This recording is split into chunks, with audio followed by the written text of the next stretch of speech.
아, 막중한 일이다.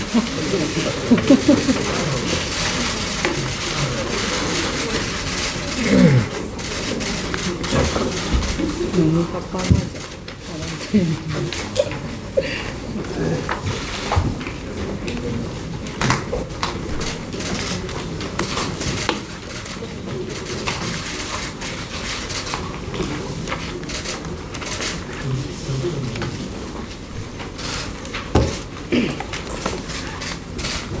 시작을 할까요? 이 저출생 대책특별위원회 첫 회의를 시작을 하겠습니다.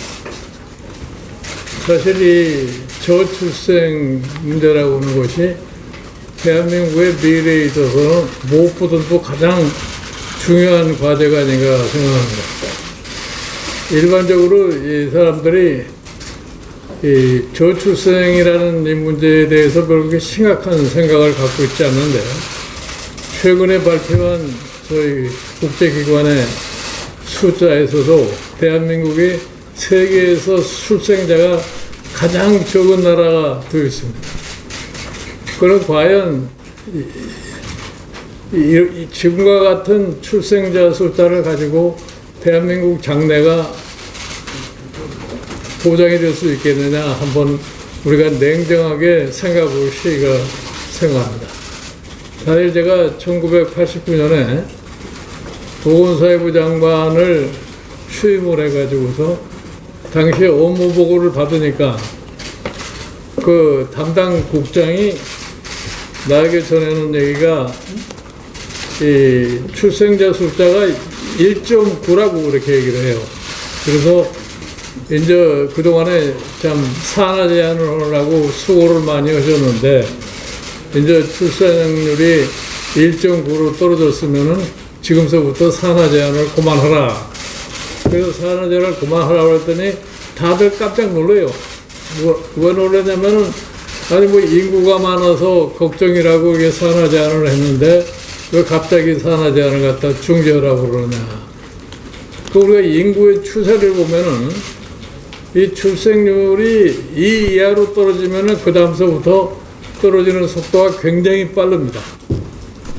그런데 사실 우리나라의 인구 변천의 과정을 보면은 우리가 1950년대 중반만 하더라도 대개 한 4명의 자녀를 갖는 이런 가정들이 다수를 차지했었는데, 이게 2인 가정으로다가 이 두 자녀 가정으로다가 이루어진 횟수가 1985년도예요.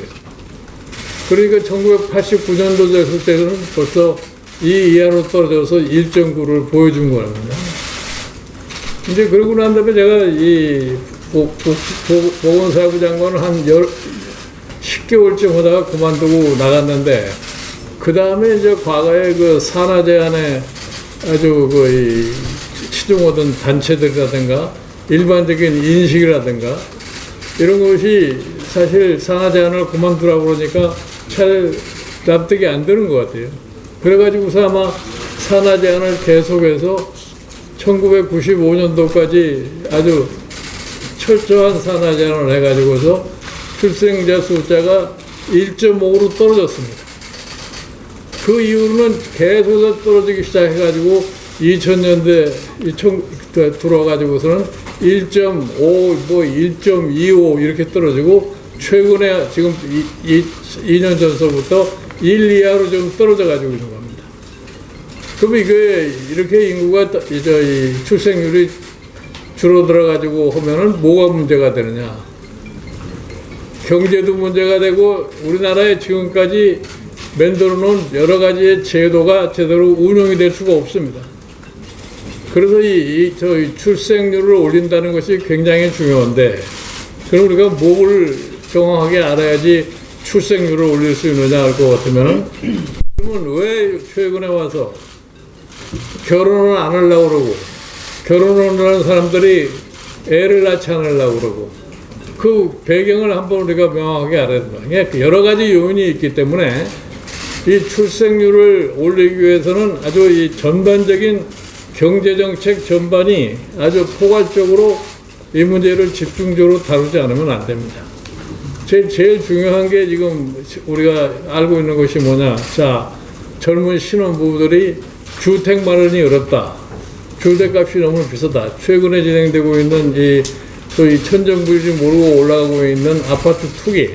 이러한 것들이 결국 가서 사실 결혼을 갖다가 어렵게 만들어 놓고 결혼한 후에도 출생률을 갖다가 올리지 못하는 요인이다. 그 다음에 중요한 요인이 뭐냐면은 교육입니다. 이 교육이라고 하는 것이 굉장히 지금 불평등한 그런 이 교육이 돼가지고서 참 이 불평등을 갖다가 교육이 더 오늘날 같은 교육이 더 강화하는 그러한 모습을 보이고 있기 때문에 일반 부모들이 어떻게 생각하냐면은 나는 이렇게 살지만 내 자식도 이렇게 사는 거는 못 보겠다. 그러니까 차라리 애를 안 낳는 것이 더 낫지 않느냐는 이것이 지금 우리 사회의 풍조가 되는 겁니다. 그 사실은 이 인구라고 하는 것이 경제와 어떤 관계가 있느냐. 이것도 우리가 그동안은 굉장히 무시해왔던 상황입니다. 인구의 소위 규모가 적정치 못하는 나라가 경제를 제대로 이끌어갈 수 없다는 것도 우리가 분명히 인식을 갖다 해야 됩니다. 이렇게 해서 이 출생자 숫자를 늘리는데 지금 단순하게 뭐 애 낳으면은 얼마를 준다. 무슨 금전적인 이런 혜택을 줄 것 같으면은 출생률이 올라가지 않겠느냐. 그게 별로 그동안에 우리가 해봤지만 별 의미가 없어요. 그동안에 뭐 100조 이상의 돈을 갖다가 출산율 장려를 위해서 썼음에도 불구하고 아무런 효과가 없다. 그러니까 뭐 이거 해봐야 의미가 없지 않느냐. 그렇다고 해서 우리가 이 출생자 수가 이렇게 줄어가는 걸 갖다가 포기로고서 그냥 멍하니 쳐다만 볼 거냐. 그럼 나라의 미래는 어떻게 될 거냐. 이런 측면을 갖다가 우리가 아주 참 심각하게 생각하지 않으면 안 됩니다. 그런데 이 정치권이라는 데서는 별로 이 문제에 대해서 관심이 없어요. 그리고 정부가 그냥 마지못해서 출생자율이 떨어진다니까 저희 예산상의 금전적인 조치를 취하면 늘어나지 않겠나 하는 이런 안이한 지금 이 정책을 써왔기 때문에 이 출생률이 이제 1 이하로 떨어져 가지고 이걸 회복한다는 것이 보통 노력을 들이지 않을 것 같으면 저는 어렵다고 이렇게 생각합니다. 이렇게 해서 저희가 우리 김미애 위원장께서 요전에 이 출생률을 높이기 위한 방도를 책임을 지셔가지고서 지금 하시겠다고 그래서 지난번에 사실 그래서 나온 얘기가 소위 교육 측면에서 전일 학교제 같은 것도 예를 드는 건데 그래 전일 학교가 왜 필요하냐. 최근에 와서 결혼한 두 부부가 동시에 직장을 갖지 않으면 생계를 꾸리기도 어렵고 이러기 때문에 또 최근에 와서 여성들이 상당히 경제활동을 많이 하시는 이런 시대가 됐기 때문에 그분들이 경제활동을 편안하게 할 수 있기 위해서는 중요한 게 보육이라는 것이 우리가 그냥 간단하게 넘길 수가 없는 이런 직장입니다. 최근에 와서 여러분들이 잘 아시다시피 가정에서 부모가 자식을 학대하는 그러한 현상을 우리가 볼 수 있는데 이것도 역시 냉정하게 판단해 볼 것 같으면 역시 보육의 문제다 봅니다. 즉 최근에 이 코로나 바이러스 때문에 애들이 학교에 가지 못하고서 집에서 부모와 같이 하루 종일을 지내야 되니까 거기에서 가정에 불화도 생기고 이러한 그 자녀 학대 문제 같은 것도 이렇게 생겨나는 겁니다. 이렇게 해서 이 출생률을 갖다가 높인다고 하는 것이 단순한 어느 한 가지만 가지고서 해결할 수가 없기 때문에 우리 김미애 위원장께서 이 위원회를 운영하시는 과정 속에 하여튼 광범위하게 이 출생률과 관련된 여러 가지 측면을 갖다가 잘 고려를 해가지고 여기에 대해서 좀 많은 이 토론도 오시고 이거 정치적으로 어떻게 우리가 이거를 이끌어갈 것인가 이런 점에서 많은 노력을 갖다 해주시기 당부를 드립니다. 감사합니다.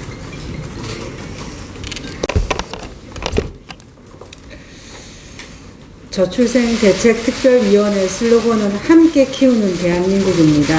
함께 키우는 대한민국 저출생 특위위원장을 맡은 해운대구의 출신 김미애입니다.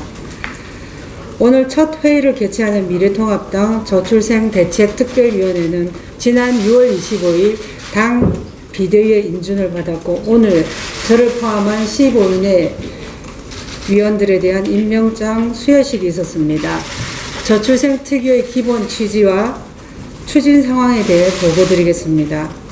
먼저 저출산이라는 용어 대신에 저출생이라는 명칭을 사용하였는데 한국 사회가直面한 가장 큰 현안인 저출생은 여성과 관련된 문제뿐만 아니라 근본적으로 기회의 불평등이 자리 잡고 있으며 교육과 보육, 양육, 고용, 주거 문제까지 폭넓은 관점에서 접근해야 한다는 제안에 따라 이루어졌습니다.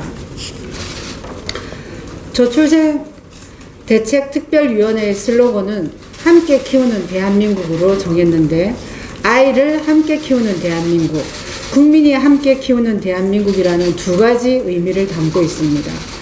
2017년 12월 문재인 대통령은 저출산 대책의 한계를 과감하게 벗어나야 한다며 출산 장려 대책을 넘어서서 여성 삶의 문제까지 관심을 가지고 해결해야 한다고 정책 전환을 선언하였지만 주거비는 폭등했고 최저임금의 급격한 인상으로 아이 돌봄 이모님 급여가 급증하였고 어린이집 교사는 여전히 최저임금 수준을 면하지 못하는 급여로 경무에 시달리고 가족 다양성 확대에도 불구하고 전형적인 가정에서 태어나지 못한 아이들은 축복이 아닌 혐오의 대상이 되고 있는 것이 우리 사회의 현실입니다.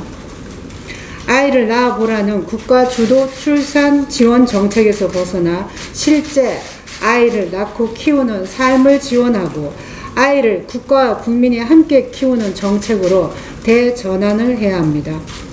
특히 악조건 속에서도 한 생명을 길러내기 위해 고군분투해온 한부모, 입양가정, 장애인 부모의 양육 등을 지원하는 사회 시스템을 갖추어 더 이상 이들의 희생이 아니라 우리 사회가 태어난 아기들을 책임지는 여건을 마련해야 합니다.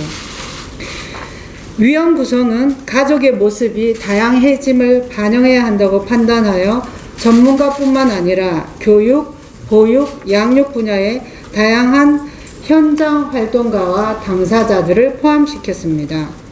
주 1회 전체 회의와 과제별 분과 회의를 수시로 진행하는 한편 별도로 현장 및 수요자 중심의 간담회를 통해 현장과 당사자의 목소리를 담을 것입니다. 이에 첫 번째 간담회는 한부모 가정의 양육 이야기를 1회 토론회는 전일제 교육 도입 방안 모색을 위한 정책 토론회를 곧 개최할 것입니다. 이러한 목소리를 담아 9월 초까지 1차 아젠다 및 정책 대안을 도출하는 것을 목표로 삼았습니다.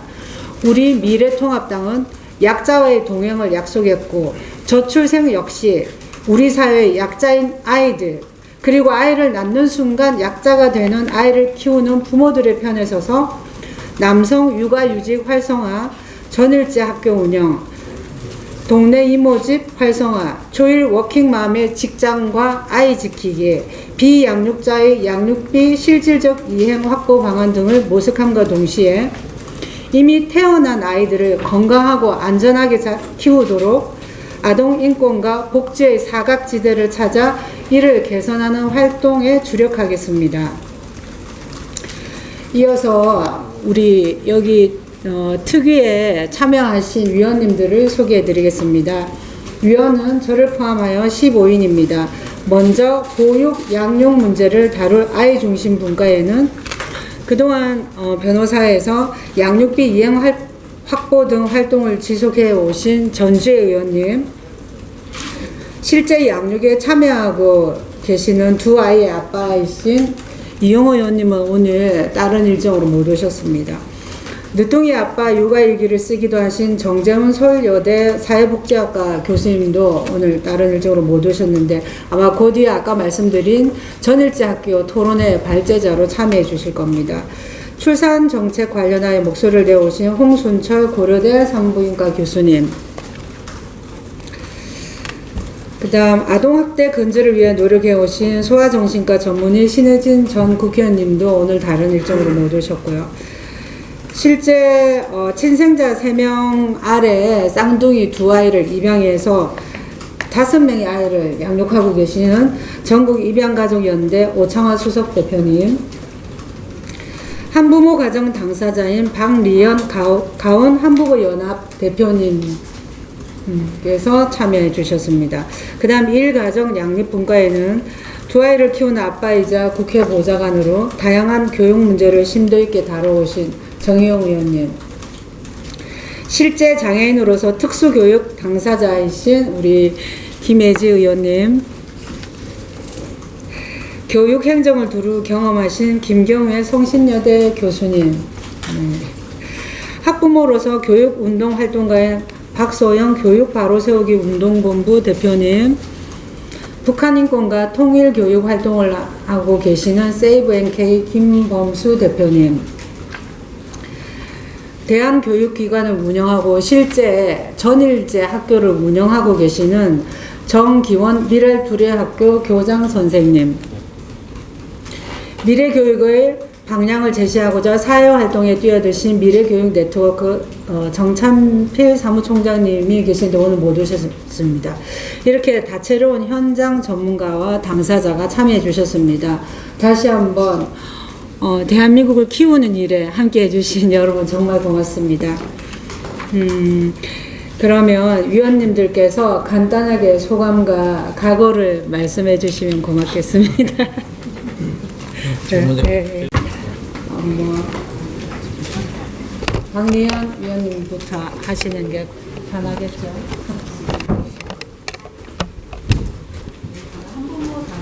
크게 제가 몸소 와닿았고 그런 부분들을 해결하기 위해서 이 현장 일을 하게 됐었고요. 그런 부분을 저희 어머니들을 대표해가지고 여기서 함께 김미애 의원님과 여기 여러 의원님들과 함께 정책을 개선을 하면서 좋은 방향으로 국가와 나라 국민 전체가 아이들을 함께 키울 수 있는 좋은 제안을 마련을 해보겠습니다. 예, 저도 2아이의 아빠인데요. 소개해 주실 때 통일운동, 북한인권운동, 우리 특히 탈북 청소년 교육활동 이렇게 또 해왔습니다. 무엇보다 저출생 문제, 저출산 문제가 우리나라의 국가적인 큰 문제라는 건 아주 절감하고 있고요. 또 이 문제 해결하는 데 있어서 또 저도 열심히 또 그 정책 방안을 낼 수 있도록 노력하겠습니다. 감사합니다. 전국 입양가족연대를 앞에서 섬기고 있는 오창화라고 합니다. 저희들은 낳은 아이들에 대한 관심도 있지만 이미 낳아서 가정에서 자라지 못하는 아이들에 대한 어려움도 많이 보고 있습니다. 그 아이들을 어떻게 양육할 것인가, 또 그 아이들을 키우지 못하는 그 부모들의 심정은 어떤 것인가에 대해서 알다 보니까 이 자리에 서게 된 것 같습니다.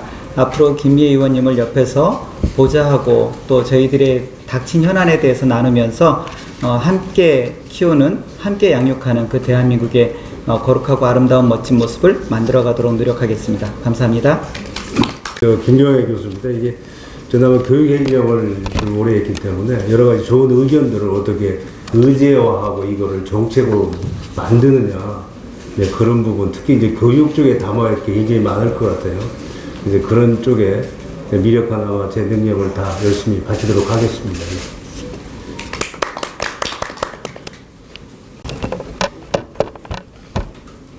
네, 반갑습니다. 정용입니다. 저도 2아이, 하나 더 넣고 싶었는데 애들 엄마가 좀 힘들어하더라고요. 맞벌이 하니까. 마음은 뭐 하나 더 낳아야 되지 않나 싶은데 열심히 연구를 해보도록 하겠습니다. 그리고 우리 지금 우리 정부에서 이 저출생의 문제, 또 인구 감소의 문제, 노령화의 문제 제대로 된 컨트롤 타워가 없는 것 같습니다. 그래서 우리 미래통합당 비대위원이신 우리 김미애 비대위원님, 그리고 우리 저출생대책위원회 위원장님의 제안으로 우리 미래통합당에서 여러 전문가분들을 모시고 대안을 제시하고 현 정부가 저출생 대책을 똑바로 세워서 대한민국의 진짜 100년 대계를 설계할 수 있도록 제가 제대로 된 역할을 한번 해보도록 하겠습니다. 우리 우리 위원장님 잘 모시고 우리 위원님들하고 열심히 활동하도록 하겠습니다. 감사합니다. 네, 안녕하십니까. 전주혜 의원입니다. 이제 앞서 그 말씀 나온 대로 100조가 넘는 그런 기금이 그 몇 년 동안 투입됐음에도 불구하고 이제 출생률은 점점 저하되고 있습니다. 세계적인 그 통계 석학인 한스 로슬링 교수가 이런 이야기를 했습니다. 스웨덴은 인구 정책이 아니라 양성 평등과 관련된 변화에서 출생률이 반전됐다. 지금 우리 그 대한민국도 출생률을 높이기 위한 정책을 시행함에 있어서 복지 정책이 아니라 양성 평등 또한 사회가 책임지는 이러한 그 시스템을 그 마련하는 대로 그 관심과 방향을 돌릴 때라고 생각을 합니다. 한 명의 아이를 키우는데 마을 전체가 이제 필요하다는 이런 속담도 있습니다. 아이를 키우는 것이 비단 부모의 책임이 아니라 온 사회가 나서야 되는 이러한 그 사회적 책임의 분위기 조성도 필요합니다. 아이를 키우기 좋은 대한민국을 만드는 데 있어서 우리 미래통합당의 저출생 특별위원회가 국민들에게 와닿을 수 있는 좋은 정책으로 그 방향을 제시하는 데 최선을 다하겠습니다. 감사합니다.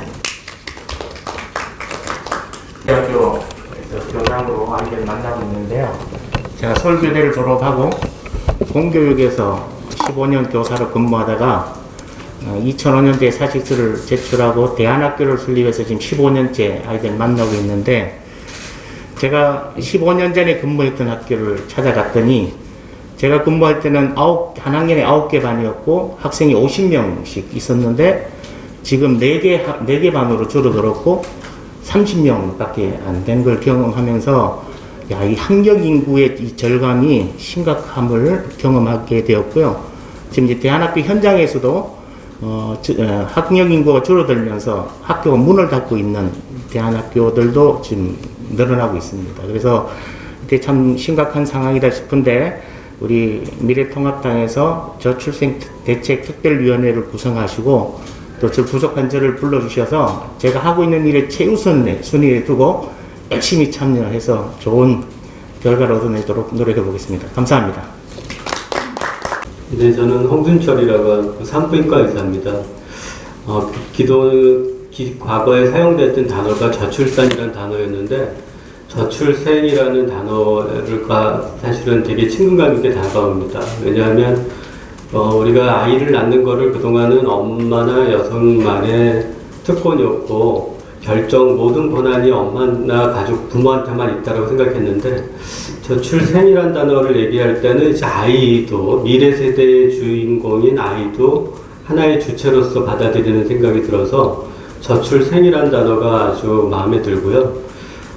사실은 지금도 많은 여성들이 셋째, 첫째, 둘째는 용기를 내서 낳는데 셋째면은 고민을 많이 합니다. 이 아이를 낳을 건가 말 건가. 우리 사회에서 이 셋째가 계획하지 못하고 임신했을 때 낙태를 선택하는 것이 아니라 임신을 유지하고 낳을 수 있는 사회 경제적인 분위기나 사회 제도적 정책을 만들어야 될 거라는 생각이 들고요. 아기가 건강할 때도 이런 고민을 하는데 아기가 태아기형이 있거나 아니면은 임산부가 약물을 먹었거나 이랬을 때도 많은 고민들을 하십니다. 사실은 이제 태아기형의 90% 이상은 지금은 다 완치가 가능한 시점입니다. 그래서 뱃속에 아기가 이상이 있다고 해서 차별받아야 될 아기는 없고 또 약물을 드셨더라도 태아기형에 대한 우려가 있지만 사실은 대부분은 97% 이상이 다 정상입니다.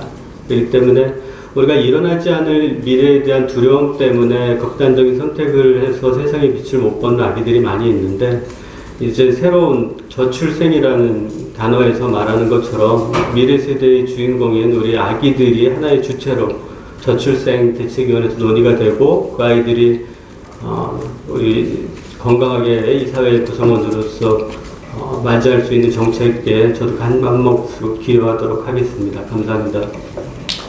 안녕하세요. 교육바른세우기 운동본부의 박소영 대표입니다. 주로 이제 제가 오늘 저희가 이 특위에서 제가 할 수 있는 일은 뭐 현장에서 학부모들의 목소리를 아마 전달하는 그런 역할들을 많이 할 수 있을 것 같습니다.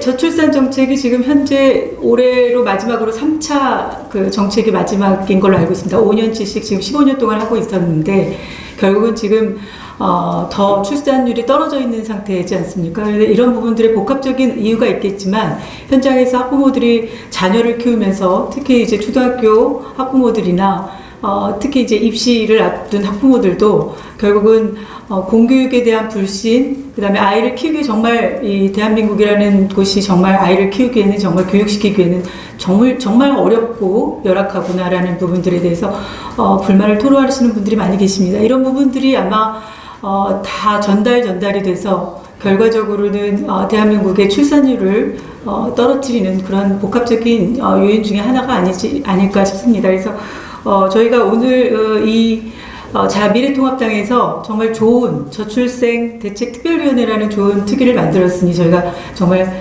좋은 결과를 얻어낼 수 있도록 2달 동안 최선을 다해서 목소리 전달하고 정책 제안을 하도록 하겠습니다. 예지입니다. 저출생을 너무나 잘 국가에서 저출산을 장려하셨을 때 어머니께서 너무 저출산 그걸 잘 지키셔서 저는 외동딸입니다. 산물인 제가 이 특위에서 그리고 저는 미혼이고 아이도 없습니다. 그래서 과연 제가 이곳에서 무엇을 할 수 있습니까? 라고 김미애 의원님 전화 왔을 때 제가 좀 걱정을 많이 했는데요. 제가 아까 여러 훌륭하신 위원님들께서 말씀하셨듯이 지금 이제 저출생에 관련된 여러 가지 수반되어 있는 문제점들 그것이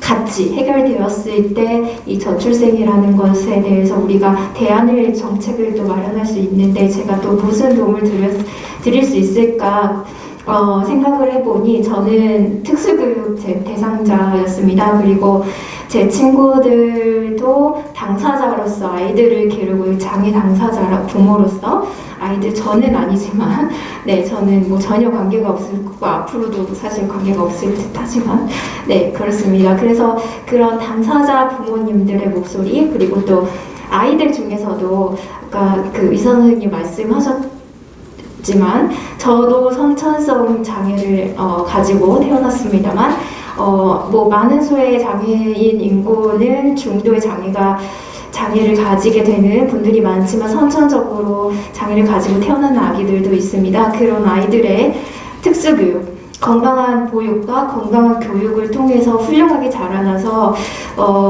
모두가 정말 정정당당한 국민, 세금을 잘 내는 국민으로 건강하게 자라날 수 있도록 하는 기반이 되는 교육에 제가 도움을 드릴 수 그나마 있을 것 같아서 여기 앉아 있는 것 같고요. 민의가 반영되지 않은 입법 활동은 낭비라고 들었습니다. 그래서 목소리 당사자의 부모님, 장애 부모님이나 장애 한부모 가정의 아이들 그리고 또 장애를 가지고 있는 아동들의 교육 등을 위해서 목소리를 제가 전달하는데 최선을 다해서 여러 훌륭하신 위원님들을 도와서 정책 제안에 힘쓰겠습니다. 감사합니다. 다들 고맙습니다. 이제 우리 회의는 비공개로 하겠습니다. 고맙습니다. 잘 취재해 주셔서. 연결을 더